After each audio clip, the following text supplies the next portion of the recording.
আওয়ামী লীগের কাছ থেকে টাকা খেয়ে শান্তা ফারজানা জুলাই যোদ্ধা আয়াসের উপরে ঝাঁপিয়ে পড়েছে। গতকাল জুলাই যোদ্ধা আয়াসকে মাটিতে নির্মম ভাবে করেছে শান্তা ফারজানা।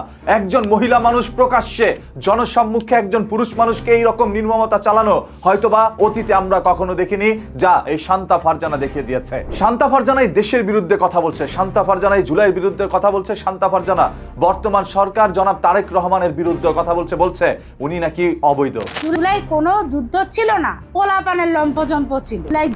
তারেক রহমান সরকার অবৈধ। শান্তা ফারজানার স্বামীও বলছে দেশকে জন্ম দিয়েছে আওয়ামী লীগ। বাইরে যে দেশ জন্ম দিয়েছে আওয়ামী লীগ, সেই দেশে আওয়ামী লীগ নিষিদ্ধ করেন আপনি। এই বঙ্গবন্ধু কন্যা ছিলেন বলেই আপনার আম্মা এতদিন জীবিত ছিলেন। স্বামী স্ত্রী দুইজন মিলেই রাজনীতির মধ্যে নেমে পড়েছে। আওয়ামী লীগের কাছ থেকে বিপুল পরিমাণ অর্থ পাচ্ছে তারা। যেখানে গোপন সূত্রে আমরা জানতে পেরেছি আওয়ামী লীগের পক্ষে বা জুলাইয়ের বিরুদ্ধে আপনি যদি পোস্ট করতে পারেন তাহলে আপনাকে অর্থ দেওয়া হবে। আর সেখানে শান্তা ফারজানাই একমাত্র নারী বা তার স্বামী একমাত্র পুরুষ যারা আওয়ামী লীগের হয়ে প্রকাশ্যে এইভাবে রাজপথে আন্দোলন করছে। গতকাল যখন জুলাইয়ের বিরুদ্ধে একের পর এক বক্তব্য দিচ্ছিল তারা ছোট্ট একটু সমাবেশ করে, তখনই জুলাই যোদ্ধা আয়াস ও তার সাথে আরো দুজন এসে তাদের উপরে ঝাঁপিয়ে পড়ে, আঘাত করে শান্তা ফারজানাকে ও তার সহকারীদেরকে। তৎক্ষণাৎ তারা সংখ্যায় 20 থেকে 25 জন থাকার কারণে শান্তা ফারজানারাই জিতে যায়, আয়াসকে মাটিতে ফেলে নির্মম ভাবে।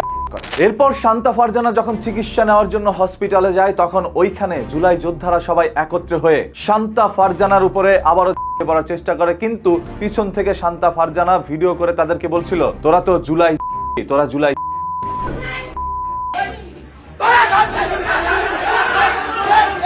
এই কথা শুনে তারা আরো ক্ষিপ্ত হয়ে যায়, কিন্তু পরিস্থিতি নিয়ন্ত্রণে নিয়ে আসে আইন শৃঙ্খলা বাহিনী। শান্তা ফারজানাকে আর কিচ্ছু করতে পারে না তারা। চিন্তা করে দেখেন, একজন মহিলা প্রকাশ্যে জনসম্মুখে জনগণের সামনেই রাস্তার মধ্যে একজন পুরুষকে ফেলে পারে, সেই মহিলাই আবার এত মানুষের সামনে দাঁড়িয়ে বলছে তোরা জুলাই।